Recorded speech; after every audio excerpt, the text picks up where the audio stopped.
I'm Richard Friedman, and welcome to my cartoon video for February 11th, 2025. Well, we're making it through February, folks. Spring's around the corner. So here we go with another cartoon here that I put together for you. Good to see you back, folks. And here is Lindsey Graham on Face the Nation. Let's zoom in on Lindsey here. There's Lindsey. And here is President Donald Trump watching Lindsey on that program, that CBS program, Face the Nation.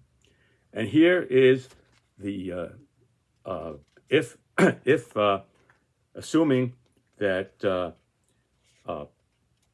Kash Patel will be confirmed by the Senate, moving on his promise to Trump is fantasizing what the future will be with his new FBI director Patel, and his promise to basically change the J. Edgar Hoover FBI building into the FBI a museum. He's saying here that he's going to change it. I want to go word for word. So you got it right. And mid-watching Senator, it shut it down, the FBI Hoover building, on day one, and reopened it the next day as a museum of the deep state. So Kash Patel saying he's going to shut down the FBI building and send the agents out in the field to hunt down, among other things, deep staters. And he's going to create a museum of the deep state in its place. So I went with that, with his words, and here what I came up with. This is the future. I drew the FBI building here, and this is what you see here.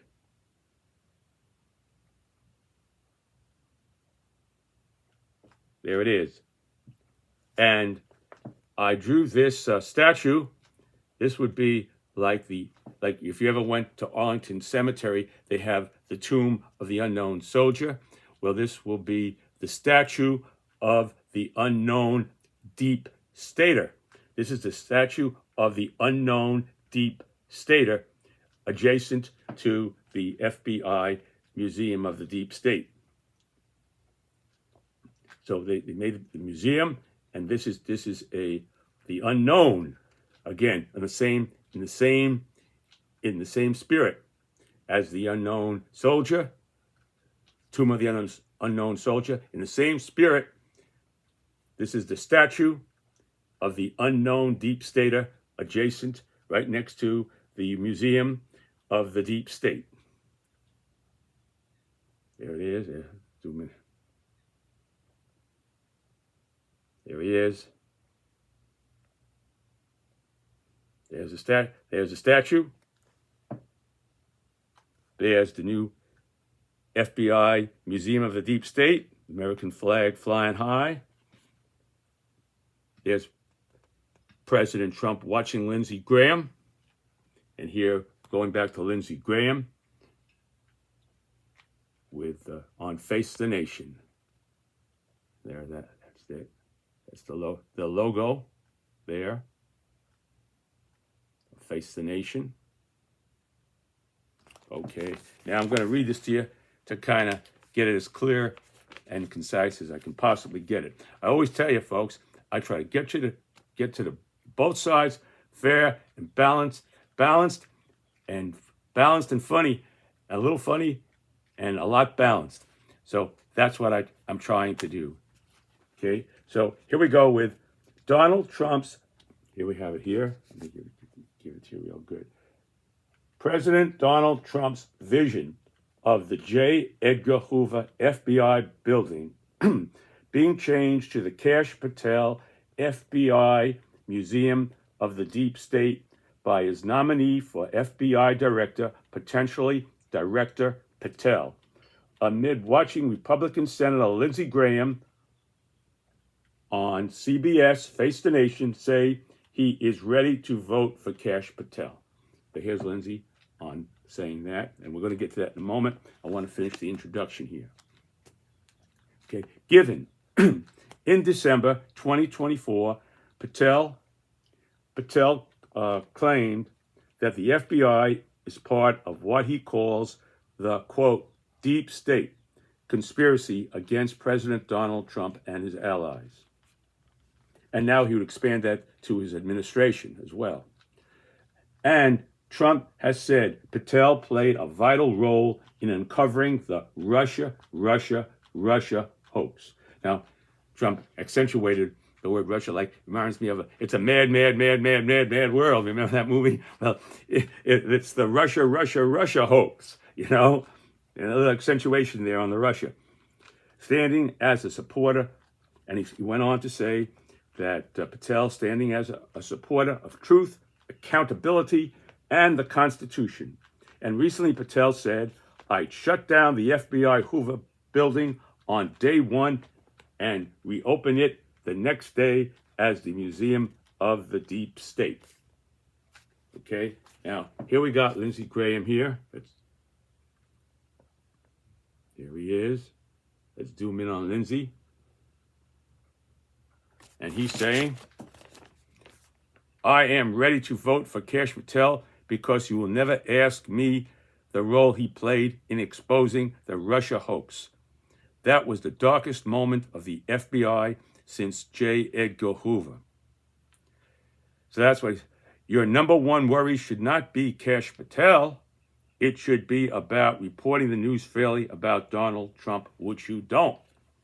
Now, I just want to take a little further explanation here from the facts that I was able to kind of put together here about that Russia hoax. Now, the end result of that was that there was one FBI employee, a minor fella, who admitted guilt in that, and the two criminal cases that I think was Durham, their special prosecutor brought against these two individuals in the FBI.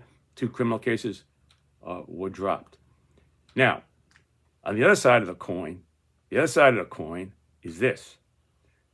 It was shown and it was documented that the FBI did a lot of things that were not totally professional in terms of they left out what they call exculpatory evidence against President Trump that would have led to the fact that President Trump was not involved. His campaign now, President Trump's campaign was not involved with Russia.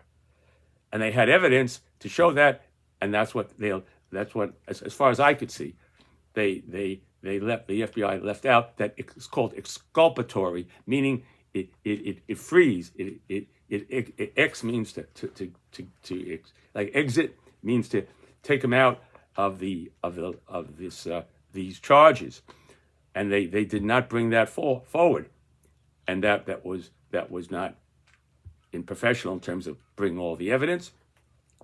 And then their methods of investigation, they used the FBI took they did things that were, you could say, I don't know what to say, but they did not do. They took witnesses and testimonies that were not from a reliable source, let's say, and that was also kind of confirmed in a way that the FBI was shabby in a way, shabby in their investigation, in that they took witnesses and they kind of put things together, like putting together like when you were a kid, you put together a kite or something like that. Remember, if you ever had a kite, you put the thing here and put there, you never get it quite right, and the wind comes along, you try to hide. Well, that's what they did here with President Trump. They tried to fly a kite that they just put together, and the kite backfired in a way. Well, I'm not going to say they tried to. I'm saying this is what my interpretation is. I could be wrong, but this is based upon reading the facts. And that's so there's two sides of the coin here, and that's what I want to present. Okay? Whether or not it's worth taking the whole building and changing it into a museum and emptying out everybody and getting rid of the whole gang there who may not have who may have just sharpened the pencil for somebody who was working on the case. That you sharpened that pencil, you got to go. You sharpened this man's pencil who was working on the case. You got to go out of here. You should never sharpen that pencil. I'm just using figuratively speaking, you know. So to take that kind of a view, I'm just saying that appears a little bit to be a little bit. I don't care. Okay, I say, you know, you take it as you want to take it. And that's what my thrust of my cartoons are always, to give you the facts and give you a little humor, and then you decide. So you decide how to take these facts, folks. So anyway, here it is. And now you got here, okay, I read you here again, the flashback of Lindsay here, that his view. Now, Lindsay has changed his view many times, we know, and he's always come back to Donald Trump, comes home to Donald Trump every time, but he has altered his views, and President Trump has acknowledged his, and that's probably why Lindsay was not secretary, up one in the cabinet, because he could have been, in my opinion, he could have been Attorney General, because he was on the Judiciary Committee, and he headed it. I think he was chairman of the Senate Judiciary Committee. This might be wrong. I think he was, or very high up, a very high, let's say high level member of the Judiciary Committee. Okay, ranking member. That's the word. Ranking member of the Judiciary Committee. That's what Lindsay was. Okay, he was a ranking member. Okay, so Lindsay at times has flooded, and President Trump has acknowledged that. So that was probably in the back of his mind why he didn't get the Justice Department, maybe. And Kash Patel, he was the one who brought forth the evidence about the Russia thing. That's what President Trump said. But the thing here is, again, that you only had one guy, who a little known FBI worker, who admitted guilt, and then the two other criminal cases that they formally brought, I think it was Durham, the special prosecutor, they were dismissed. But I'm repeating myself, but I want to emphasize, I'm giving you both sides of the coin here. And the FBI was shabby in some of and unprofessional in many areas of this investigation, period. You take it from where you want to go with that. Now, here we got President Trump, and here he's saying, Lindsay gets it. On Kash's next day, I'm going to help him to reopen that shut down FBI Hoover building. And that's what he said on the next. Kash Patel said the next day, it's going to be the Museum of the Deep State, as the new FBI Kash Patel Museum of the Deep State.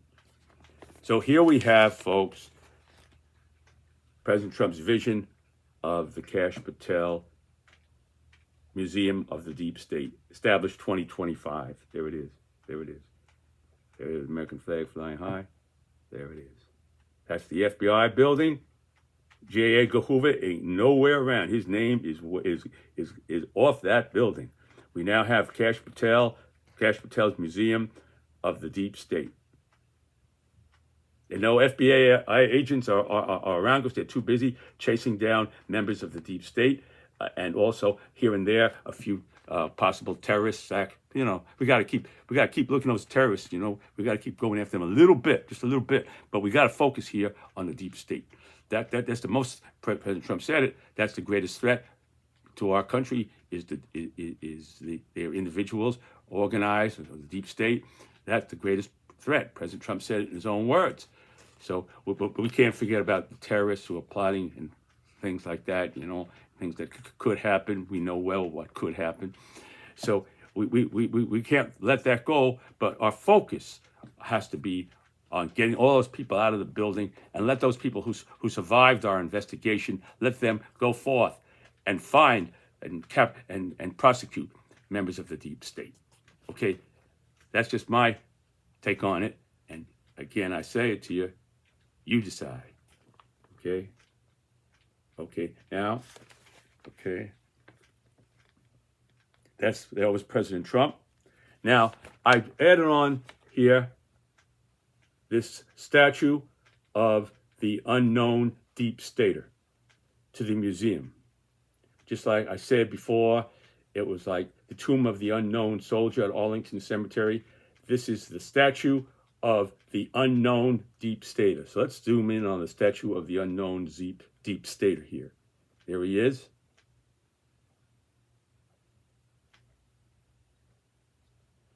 Now, how I got that? I got that from an old Dobie Gillis, from Dobie Gillis, when he was in the park, an old show from the 50s, that he used to go to the park with his friends, Maynard G. Krebs, and they used to sit in front of that statue there. And they always used to meet in the park in front of this statue called The Thinker. That was the name of the statue. If you want to look it up, it's called The Thinker. That's the name of the statue here, The Thinker. And you see, I have him thinking, you know, there he is. So if you want to look up Dobie Gillis and see the statue in the park where he used to hang out with his friends, Maynard G. Krebs and all those people, then you can look that up. You can Google that. You can Google that up. Dobie Gillis statue, the statue of the Thinker, and you'll see it. That was it. Of course, it's not the same. This is not the same individual, but I made a tribute to the unknown Deepstater here by Kash Patel in this statue. There it is. Just going one more time here. Lindsey Graham on Face the Nation. President Donald Trump, watching him and his vision, and there's his vision of the new of the FBI with no more J. Edgar Hoover around. And that's the story, folks. God bless you. God bless America. And I'll see you next time. And may God watch over all our troops stationed all over the world, many in harm's way. Hang in there, folks. And I'll see you next time. Bye.